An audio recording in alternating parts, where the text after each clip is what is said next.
On Asia Down Under today, Koreans celebrate their National Day. Scent of the Monsoon Winds, a new spicy cookbook. Stop, now you can reach. And how horticulture is helping those with special needs. Hello and welcome to Asia Down Under. First today we look at the stories of 3 Kiwis who take on the challenge of New Zealand's toughest triathlon test, the Ironman competition. 17 grueling hours of quite punishing non-stop exertion. Glenna Casalme has that story.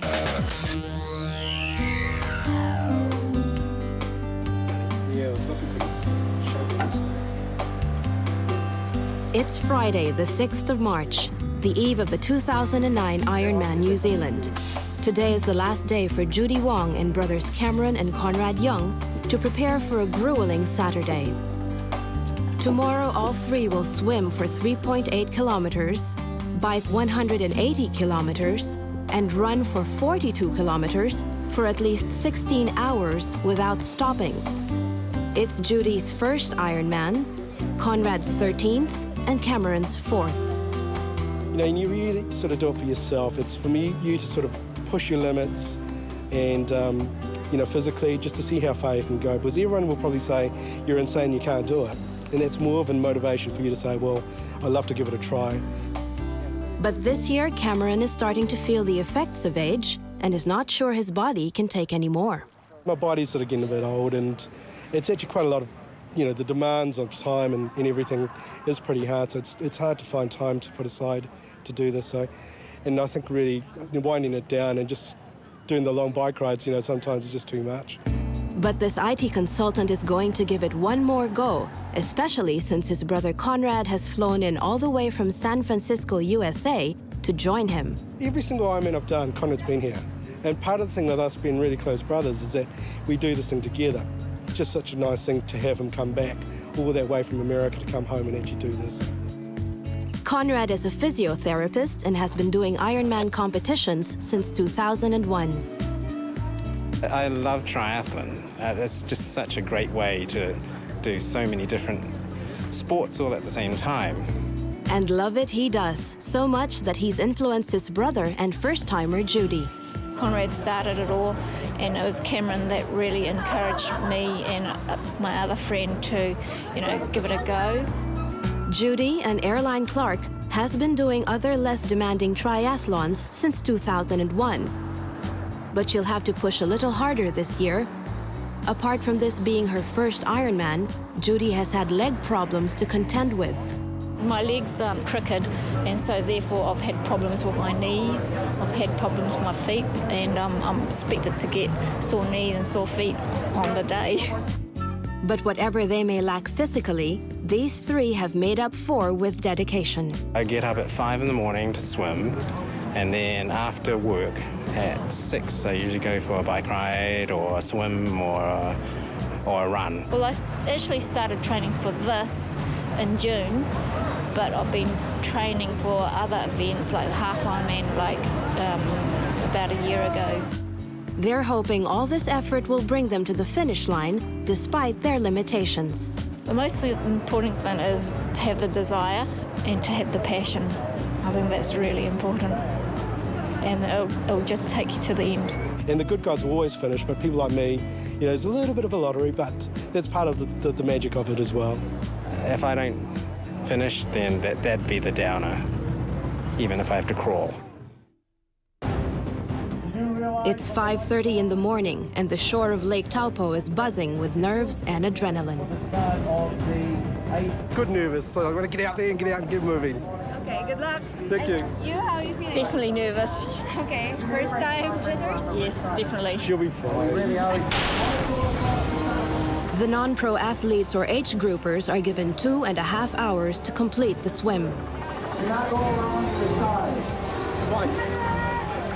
At the first transition point, Conrad arrived first as expected. Less than a minute later, Judy emerges. 23 minutes later, Cameron limps to his bike.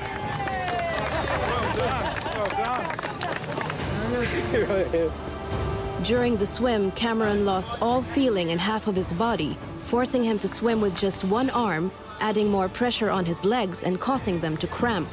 But he trudged on to the next stage, the 180-kilometer bike run.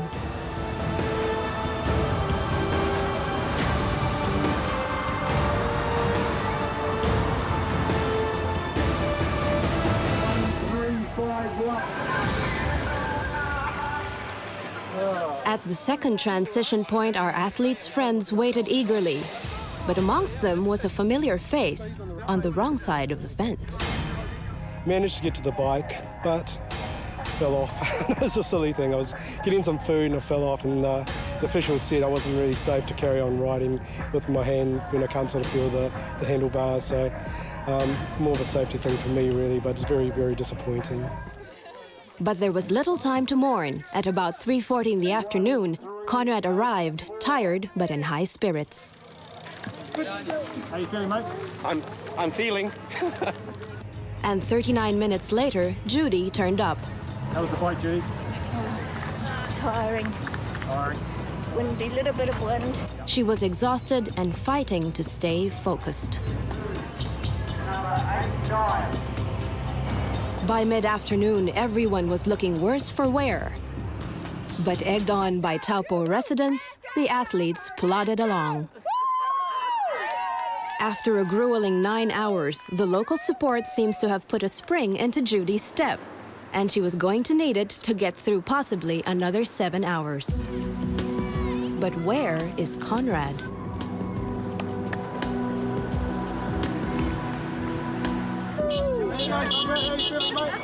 Cramping a bit, and a bit of salt tablet would be good. Yeah, but tough. Fatigue was getting to Conrad. After leading Judy by 39 minutes, he was now trailing her. And he isn't even halfway done. As day turned into night, Ironman supporters trooped to the finish line to welcome the finishers. We held our breath for who would come first. At 10:14 p.m., Judy's tiny frame emerges. After 15 hours, 14 minutes, and 54 seconds, Judy's long day was finally over. When it was raining, it was like a bit hard, but got through it, and then it sort of cleared up. But otherwise, no, just keep plodding along, just keep going.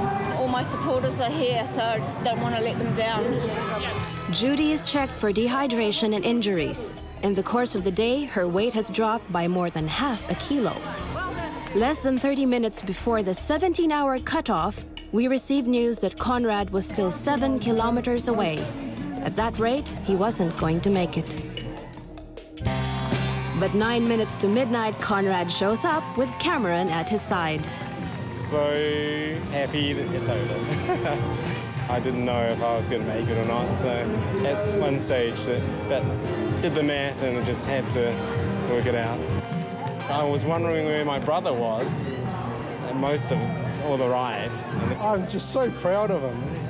Like, he's just one of the toughest people you ever meet mentally, and that's where it comes down to. You know, you can't, you know, you're born with it. You can't sort of learn that. It's just something, and I'm just so proud of him. I will be better when I'm horizontal with my legs in the air, I think. And so ends the long day of Judy, Cameron, and Conrad.